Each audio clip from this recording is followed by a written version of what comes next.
નમસ્કાર, યલગાર ન્યૂઝમાં આપનું સ્વાગત છે। જોઈએ આજના મુખ્ય સમાચાર।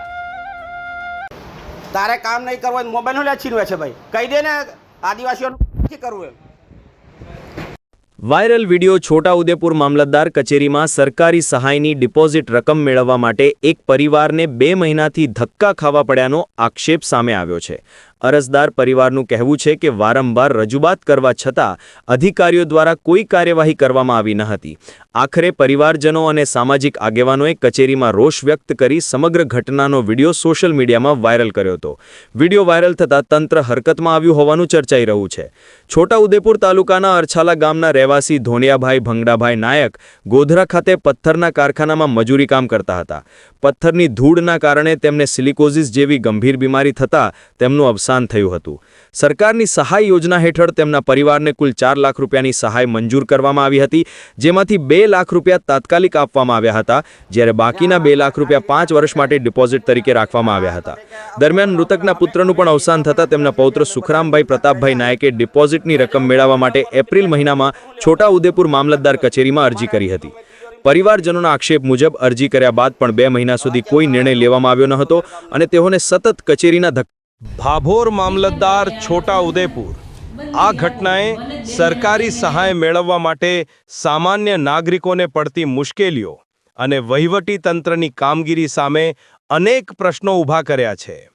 એક તરફ લાભાર્થી પરિવાર વિલંબના આક્ષેપ કરી રહ્યો છે, તો બીજી તરફ મામલતદાર કચેરી પોતાની કોઈ ભૂલ ન હોવાનું કહી રહી છે। હવે આ સમગ્ર મામલે આગળ શું કાર્યવાહી થાય છે તેના પર સૌની નજર છે। અત્યારે વાયરલ થયેલ વિડીયો જે સિલિકોસિસ રોગના કારણે મૃત્યુ પામેલ શ્રમિકોના જે ફિક્સ ડિપોઝિટ ચૂકવવા માટે મામલતદાર કચેરીમાંથી વિલંબ થયેલા હોવાનું અત્યારે બહાર ફરી રહ્યો છે। એ બાબતે એટલું જ કહેવાનું છે કે અહીંયા આગળથી કોઈ ડિલે થયેલો નથી। અરજદાર જે ખરા એમના ચૂકવવાના જે પૈસા છે, જે એમના સહાયના પૈસા ઓલરેડી બેંકમાં જમા છે ફિક્સ ડિપોઝિટમાં। ફિક્સ ડિપોઝિટ એમને જે પાકતી મુદતે ત્યાંથી કલેક્ટ કરી લેવાના હોય છે અથવા તો રિન્યુ કરાવવાના હોય છે, પરંતુ અરજદારે એવું કંઈ કરેલું હોવાનું જણાય આવતું નથી, જેથી એમને અહીંયા આગળ કલેક્ટર ઓફિસમાં અરજી કરી હતી કે મારા પૈસા અમને પાછા અપાવો। હવે એની માટે અહીંયા આગળથી કોઈ જાતનો વિલંબ થયેલો હોવાનું જણાતું નથી, એટલે આના વિશે બીજું કંઈ કહેવાનું જ નથી।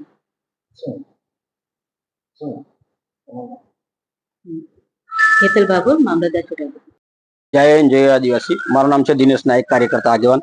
હવે જે સિલિકોસનું જે પેમેન્ટ મળે છે એમાં 5 વર્ષ પૂરા થતા સુખરામભાઈ પ્રતાપભાઈ નાયકા તેઓને એક અરજી અપાવેલી કે અરજી 5/2026 ના રોજ બીજા મહિનામાં। હવે ત્યારે મામલતદારમાં અરજી અપાય પછી મામલતદાર શ્રીએ તપાસ કરી અને તપાસ કરીને કે તમે અરજી કલેક્ટરમાં ખોટી અરજી આપેલી છે, એ કલેક્ટરમાં તમે અરજી આપો। એટલે મેં બીજી વાર અરજી આપી કલેક્ટરમાં જઈને તારીખ 8/4/2026। હવે આ અરજી આપ્યા લગભગ અમારે તમે વિચાર કરો 2, 3, 4, 5 આજે 4 મહિના પહેલા ગયા, ભાઈ બીજા 2 મહિના આ પણ ગયા। તો અમે કાલે ગયા તો જે સાહેબ અધિકારીઓ છે એ આડોઅવળો જવાબ આપ્યો કે અમારે રજા હતી 5 દિવસ, અમારે 10-5 દિવસ અમે પરીક્ષા આપવા ગયા હતા। તો ખરેખર આવી રીતના તમે પરીક્ષા આપવા જશો અને જે અરજીઓ છે તમે મૌખિક રાખી દેશો તો અમારું કામ ક્યારે થશે?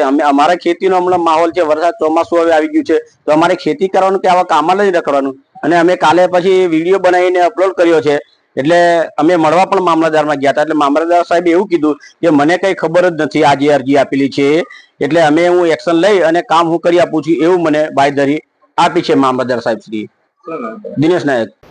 તારે કામ નહીં કરવું હોય મોબાઈલ લે છીનવે છે ભાઈ, કહી દે ને આદિવાસીઓનું નથી કરવું એમ। એટલે મૂર્ખા અમને સમજે છે ભાઈ તું।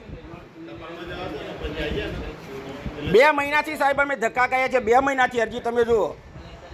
કોક કે અમે 5 દિવસ રજામાં ગયા, પેલો કે 5 દિવસ રજામાં ગયા। એટલે આદિવાસીને અરે ખરેખર આ જેટલા પણ ધારાસભ્ય છે ને એને રજૂઆત હું કરું છું, કલેક્ટરમાં પણ રજૂઆત હમણાં કરવાનો છું।